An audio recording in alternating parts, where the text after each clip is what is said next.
Good morning, people.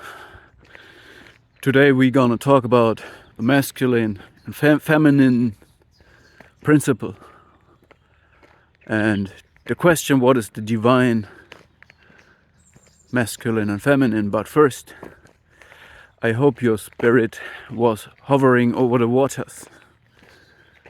When you wake up, you meditate about how the day is gonna be. And when your spirit is hovering over the waters, it means every human being consists 80% of water at least.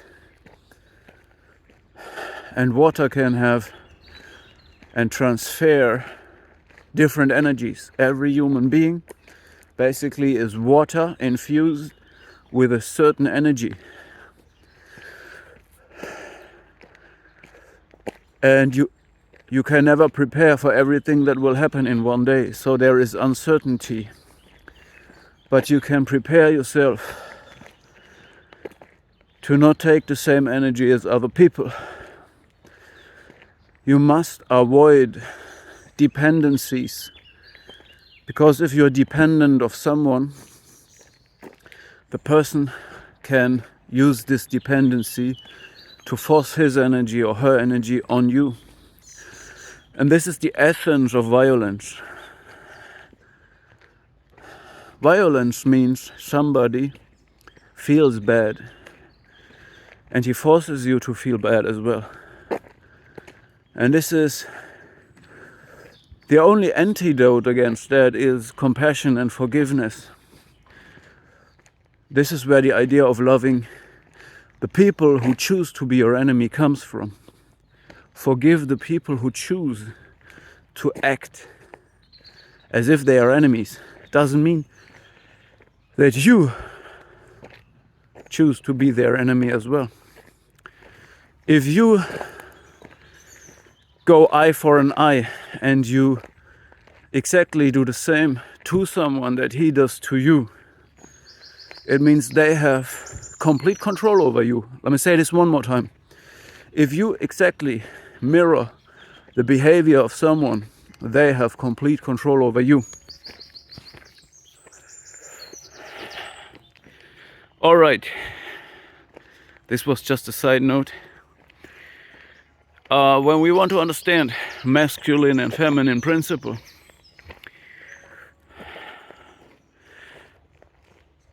the basic way to understand this is to look at nature. And no matter whether you're looking at plants or animals, the masculine principle,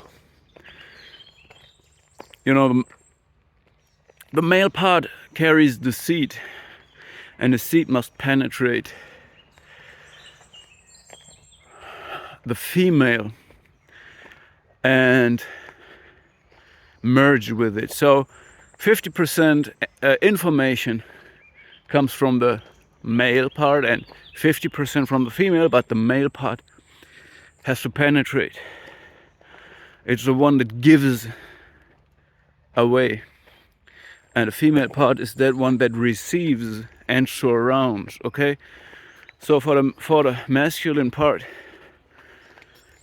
we have the penetration, and we have the giving away part, and also risking more, risking to get lost nowhere. Okay, and when we look at the sign that means male, it is that circle with that arrow going to the side.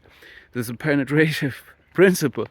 But also for hunting, all right, men tend to be hunters or defenders or fighters as well. And this also is the risk, more risk. The female part has to survive, to take care for the offspring, no matter what.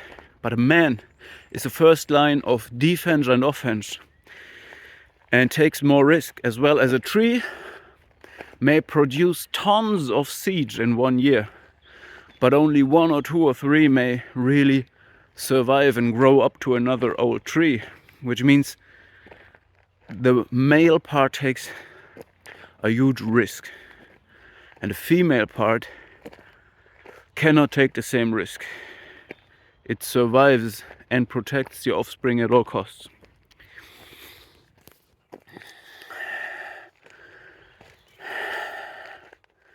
Now, where is the divinity in this? Where is the divine masculine and the divine feminine? Well, I think today, in today's world, we don't see, in the human world especially, we don't see a lot of representations of that. It's not there. We have not defined it. We have a huge confusion. What is a good role model for a woman? What is a good role model for a man?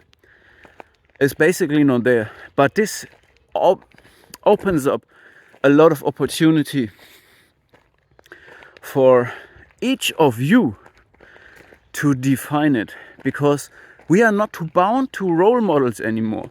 Look around, there is not such thing. There is orientations, there is inspiration, don't get me wrong. Not everybody is getting everything wrong. That's not what I'm saying. There is great men, there is great women. But you need to define this for yourself, and you will not find these in the highest social statuses. So our society is not a representation of that. You have to look very well. You have to search. And I'm not going to give you the definition for the divine masculine, for the divine feminine. I leave it up to you. And you will have to define it for yourself. And live it if you can. I just give you one more inspiration or idea. And that is that when I think about Yeshua HaMashiach, Jesus Christ, I feel like he embodies both in harmony. And maybe this is exactly it. Maybe the divine masculine and the divine feminine are kind of parts of both in harmony. Well, and why I have this idea is because Jesus is straightforward and confronting at times, but still forgiving and peaceful. So he appears as the Lion of Judah, and the lion is an animal that takes a lot of risk, a lot of confrontation, and Jesus also appears in the same, at times in the same passage. He appears as the Lion of Judah, but also as a lamb that has been slain. So he is both. He is aware of all his power and capability. He could call on legions of angels to defeat his enemies and lay waste over whatever he wanted to, but he does not do it. He understands that peace, forgiveness, and compassion are stronger than any other force. And I see in this kind of harmony, both principles, the male and a female principle in a harmony. All right. And you can think yourself, when you read about Jesus, that often he has really both. He is that king that bows to nobody, but he does not force everybody to bow to him. All right. So think yourself. Read about Jesus if you want to, and you will see that he has both within himself. And maybe this is exactly the divine masculine and feminine is maybe a harmony of both parts together. All right, I just give you this as a kind of a inspiration brainstorm. So I'm not giving you the perfect definition of what is what role, just the basics when we observe nature. And you're free of looking in the world of human beings for representations for divine masculine, divine feminine. It's not really there, but this gives you all the opportunity to bring it forth, you know. And it's not a competition, especially not because there are no competitors right there. All right, let's go people.